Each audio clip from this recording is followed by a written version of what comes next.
This is Sylvia Saber with OpTv Global headlines. Starting with the top international stories for the day. U.S. Secretary of State Antony Blinken has challenged Russia to make an unequivocal statement that it will not invade Ukraine. The top U.S. diplomat laid out in how Russia could fabricate an excuse for invading its neighbor at UN Security Council meeting. A U.S. court has ordered former President Donald Trump to testify in New York fraud probe. Court directed Donald Trump and his children Ivanka and Donald Jr. to testify over copious evidence of possible financial fraud allegations. United States Department has reported substantial progress in talks to save Iran nuclear deal at Vienna. State Department spokesperson said that Iran can reach nuclear deal within days if Tehran shows seriousness. Police action to end three-week trucker-led protest blockading Canadian capital is imminent. Hundreds of truckers clogging the streets in Ottawa stood their ground. Authorities have begun to harden the perimeter around the protests. Bharatiya Janata Party lawmaker has come forward with a controversial statement regarding the ongoing outrage over hijab in India. Sadhvi Pragya Thakur tells Indian Muslim women that there's no need to wear hijab outside. They can wear it in their homes as women are worshipped in India. Saudi Army chief makes historic visit to India to bolster bilateral defense cooperation. This was the first ever visit by a serving Royal Saudi Land Forces commander to India. Brazil mudslide death toll climbs to 110. Authorities said death toll could still rise sharply with more than 130 people are still missing in the mountain city of Petropolis.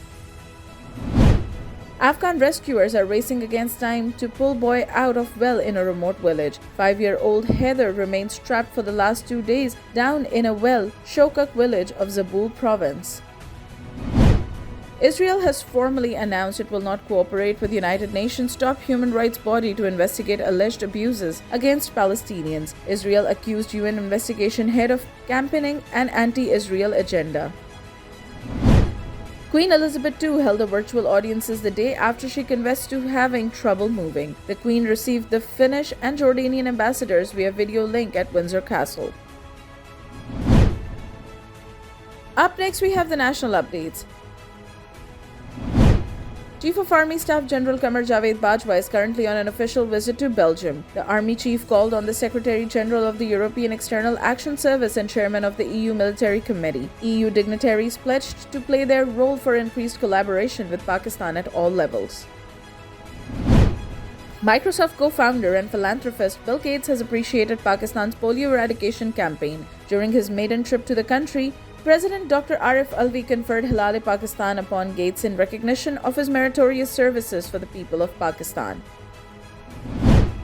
Prime Minister Imran Khan had a telephonic conversation with the Federal Chancellor of Austria. The conversation focused on a review of bilateral ties, the current situation in Afghanistan, and peace and stability in the region. The government managed to have 3 bills passed by Senate. Opposition suffers defeat despite having majority in House. Pakistan People's Party chairman Bilawal Bhutto Zardari once again criticized Prime Minister Imran Khan's government. Bilawal said Pakistan is moving away from the democracy and turning towards dictatorship under the leadership of Imran Khan. Pakistani prisoners have been released by India. 12 Pakistan nationals, including 6 fishermen, have been repatriated via the Atari-Wagah border after completing their sentences. Islamabad witnesses 70% decrease in street crimes. Islamabad police chief says no house robbery reported in capital since last 2 months. Equal justice under law. We haven't yet lived up to that promise, marginalized communities across our nation. I'm Faisal Gill. I saw how the color of your skin, so I went to law school because I wanted to fight to make the law work for all, because I wanted to give back, because Black lives matter, because we need to incarcerate less and educate more. Deserves justice.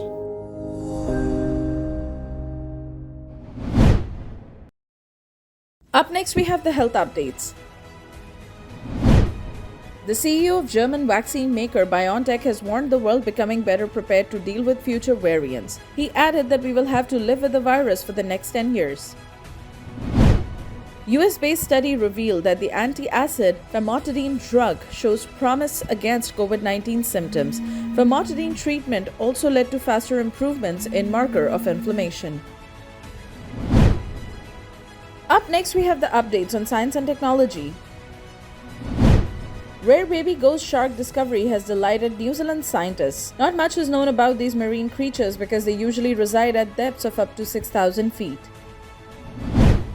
An American national woman has sued the NASA over a piece of the moon. Laura Chico has filed a lawsuit stating that Neil Armstrong had gifted her a piece from the lunar surface. Chico decided to file the lawsuit due to NASA's history of seizing lunar material from citizens.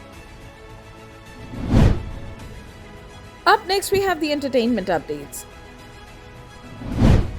And the wait is over. Pakistani singer and songwriter Asim Azhar shared the news of his debut album launching soon. The album will open with Kabhi Main Kabhi Tum, featuring palpable chemistry between Fahad Mustafa and Sabah Qamar.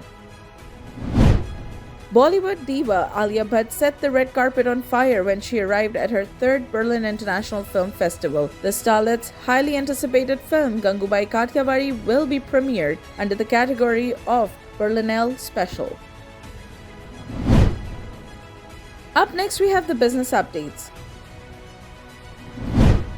Oil prices fell about 2% as talks to resurrect a nuclear deal with Iran entered their final stages. Deal could return more than 1 million BPD of Tehran's oil to market.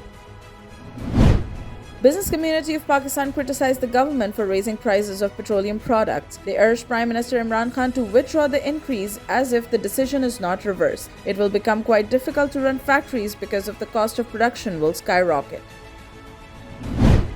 The Pakistani rupee strengthened against the US dollar in interbank trading. The local currency closed at rupees 175.39 in the interbank market.